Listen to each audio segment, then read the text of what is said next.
Thank you for tuning into our podcast, Canal Days. I am your host, Carrie, and joining us is Holyoke's very own local historian and creator of the historical tours of Greater Holyoke, Robert Camus. He offers both public and private tours, as well as presentations of historical sites within communities throughout Massachusetts. Currently, communities he focuses on this year include Holyoke, Chicopee, South Hadley, and East Hampton, and also Granby and Amherst as well. He personally gives all of his presentations and tours himself. In today's episode, we will be discussing the Holyoke in the Great War book by Charles Zack, 1919. So, in general, what is the book about?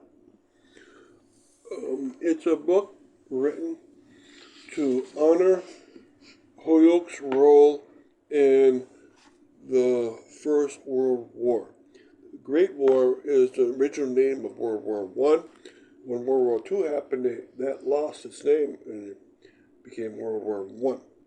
So this book is very comprehensive and thorough, and it has a lot of amazing stories within it.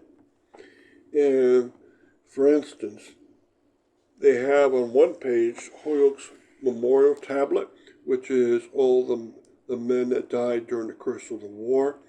And this tablet used to be outside of City Hall for a long time, but then they moved it into the War Memorial Building when that was built.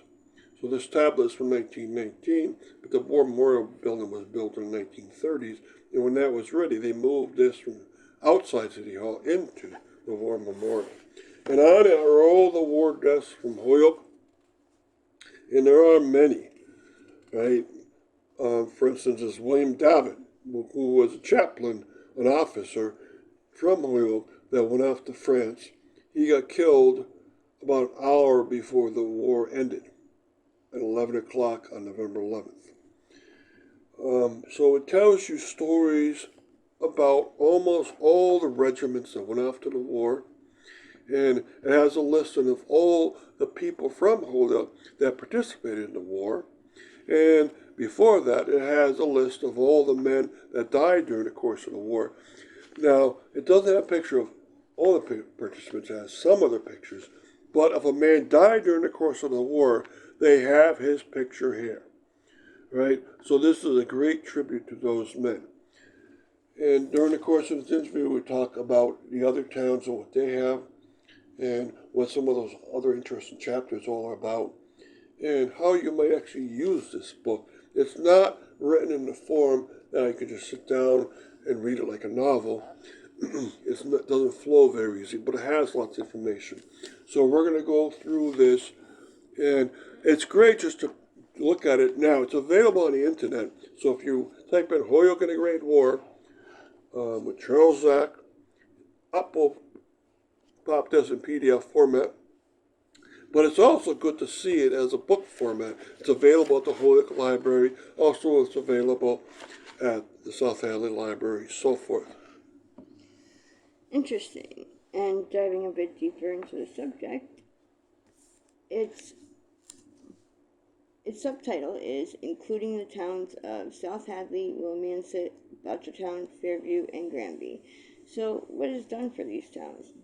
So within the same book, Holyoke in the Great War, you have these other representative villages or towns with the same, where they write down the men who died during the course of the war, the men that participated in the course of this Great War, and also special stories from that village or town. Now, of course, they have pictures. So, for instance, under the South Hadley one, you can go to near the back of the book and you'll find a South Hadley section. And you can read about the 9 men that died during the course of the war from South Hadley, and about some of the other men, and how the regiments fared in France or Germany when they went there. Now, that section has been taken out and reprinted as another book, South Hadley in the Great War by Charles Zack. So that information is available, but it originally started here. The same thing with Belchertown, Granby, and then Chicopee. Only two neighborhoods were taken out, Williamsett and Fairview. So you can go through this book and you can find your way into those sections and read about how Chicopee or Belchtown had a certain amount of war deaths, right? How Fairview had a certain amount of war deaths, so forth and so on. Now, there's no index inside of it, but it's easy to navigate throughout this, and you'll find lots and lots of information along the way. So I invite you to go through it and just learn on your own what it's all about. And some of the pictures are absolutely spectacular. For instance, I'm looking at this one page on 191. They have the picture of 12 different men inside of here. These are men that survived. And each of them they'll have during the discussion what company they served of what regiment, when they entered service and when they got out of service, and where they were stationed.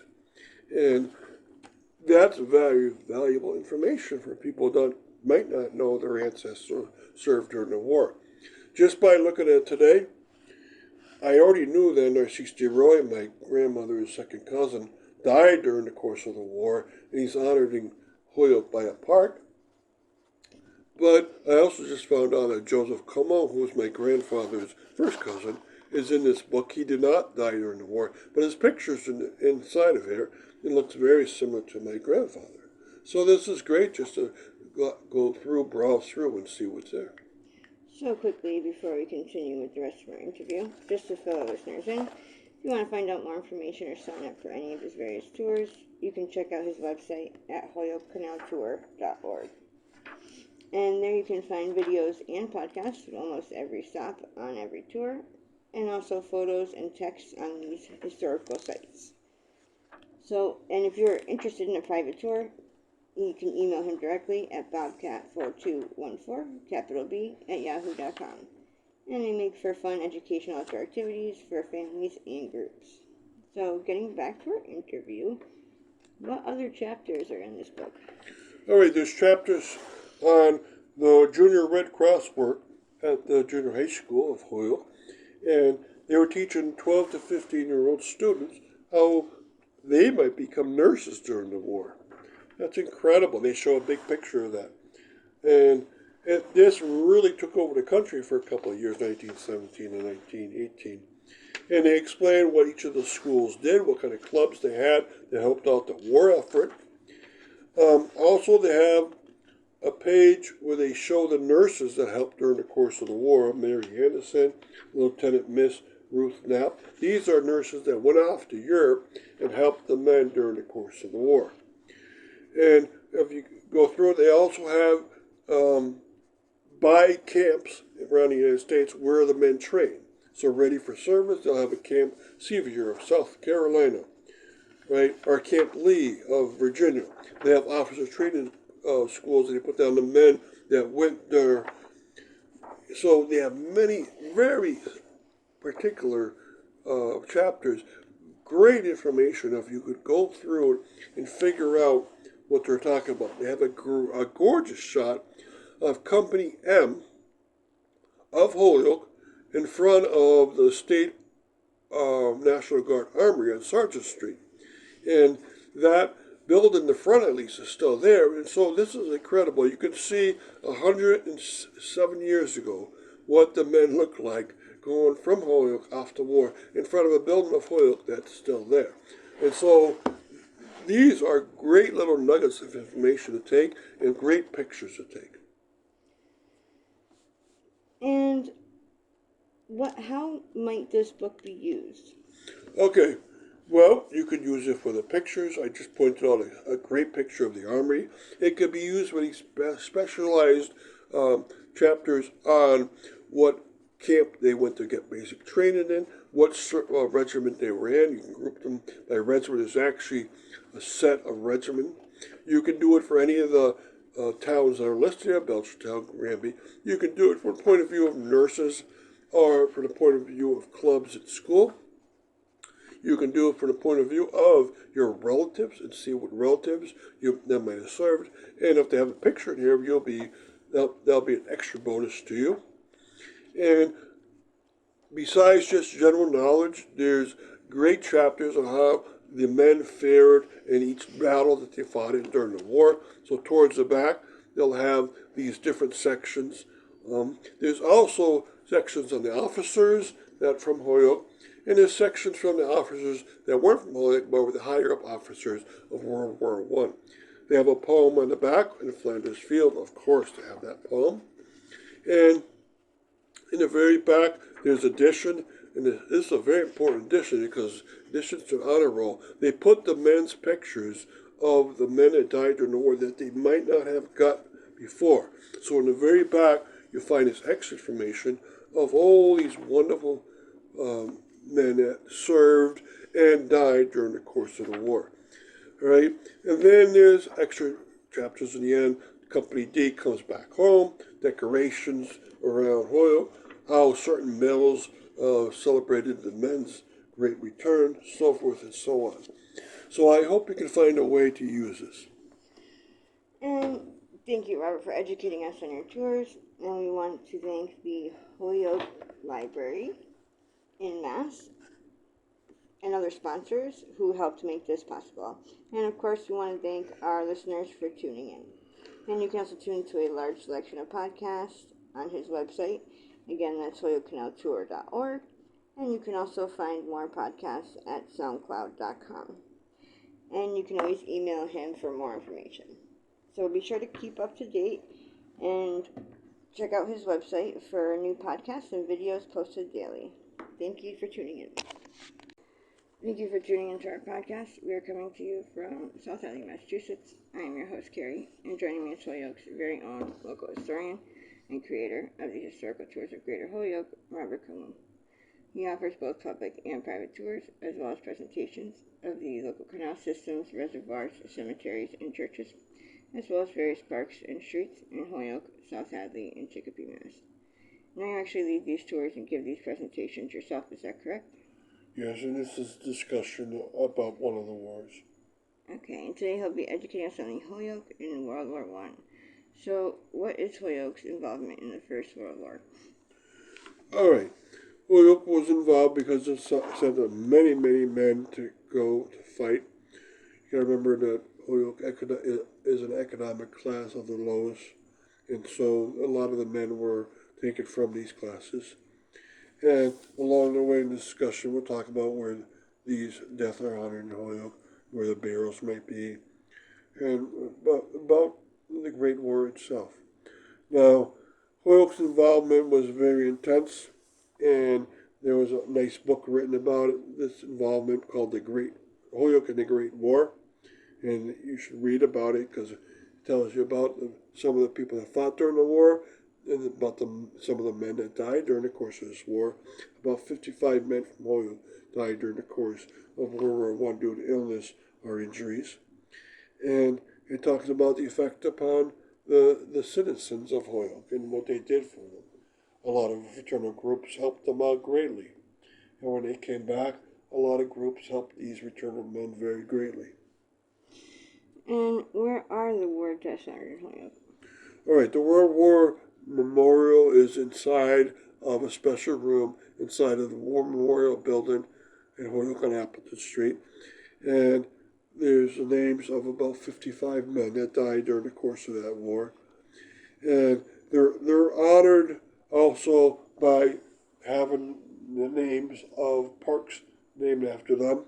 For instance, a person named Narcisse DeRoy has a park in front of the Kelly School named after him. He had a brother that served for 25 years in the City Council of Holyoke, and that brother had gotten the council to name this park, which used to be Conachip Park, named after Narcisse DeRoy. And also, there's other places around. The field in back called McNally Field is named after William McNally, who also died during the course of World War I. And this is a great honor. Now, they were also honored on site at various cemeteries around the area. And remember that most of the memorials to various wars in Holyoke are in Veterans Park, but this one's in the War Memorial Building, so it's quite different from most of the others. Are there war death burials in the Holyoke area? Yes, some of the men that died during World War One are buried in Holyoke, and some are not. Some are buried in France and Germany and so forth. William David is died. He died in France. He died on the last day of the war. He was a chaplain, which means a priest that entered into the service of war for the United States. He had to go to officer school for about 4 months after, and he was already a priest. And he served, and he died on the last day of that war, November 11th, an hour before the war was supposed to end. And he has a stone in the Calvary Cemetery of Holyoke. He also has a bridge in Chicopee named after him, the David Bridge. And there's also Narcisse Leroy. Narcisse, I told you, had a park named after him. He has a cenotaph in South Hadley at the Notre Dame Cemetery. His actual burial is in Chateau Serre, in a cemetery at that village where he died. His body was never brought back, but he's still honored on his family stone with his name. There's also Joseph Perot, who died during the course of World War One. He was a pilot, and he crashed the day before a battle while he was piloting his airplane. And he was considered a battle death because anyone that dies in battle or the day before a battle is considered a battle death. And he is buried in the Notre Dame Cemetery also, and with great honor in the same circle where the priests are buried. What is Holyoke in the Great War called? Okay, there's a book called Holyoke in the Great War. Now, that means Holyoke during the course of World War One, because World War One was without its present name for many years until World War Two happened. They just called it the Great War. Now, this is a book that is a discussion about Holyoke's involvement during the course of World War One, where some of its regiments went to battle, where some of its citizens did to help the soldiers through fraternal groups, through impromptu groups, so forth. And it also talks about the war dead of Holyoke. About 55 men from Holyoke died during the course of that war. And they'll talk about the men that died, have pictures about them, and tell you where they're buried. And so it's a really fine book to read through. A lot of books like this with similar names are written around the United States. For instance, there's a book called South Hadley in the Great War, which also does the same thing. It talks about how South Hadley and his men went to battle in that war. So I suggest you find one about your community, or if you like Holyoke very much, find Holyoke's book. And thank you, Robert, for educating us on your tour. And we want to thank our listeners again for tuning in. And you can tune into a large section of our other podcasts and much more on his website. And again, that's holyokecanaltour.org. And you can always email him directly for private tours or to inquire about anything else at bobcat4214, capital B, at yahoo.com. And be sure to check out his upcoming 2024 season tours and more as they become available. Thank you for tuning in.